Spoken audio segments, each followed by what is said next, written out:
नमस्कार दोस्तों, बहुत ही बवाल और धमाल मचाने वाला दबंग खेसारी लाल यादव जी का गाना आने वाला है। उसी के बारे में बताने वाले हैं। तो भैया, अगर आप चैनल पर नए हो तो वीडियो को दिल से लाइक करके चैनल को सब्सक्राइब करें और डिस्क्रिप्शन में टेलीग्राम के लिंक रहेगा, भैया ज्वाइन करके ढेर सारा पैसा भी कमा सकते हैं।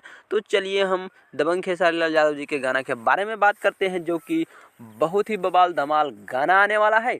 बहुत ही बवाल धमाल गाना का शूटिंग हो रहा है, तो पोस्टर आने वाला है बहुत जल्द दबंग खेसारी लाल यादव जी का पोस्टर आने वाला है। बवाल धमाल गाना होने वाला है, जो कि एकदम शूटिंग हो रहा है अलग अलग लोकेशन पर, तो इसलिए ही थोड़ा सा देर लगेगा भैया। पर ब्लास्ट ही ब्लास्ट होगा।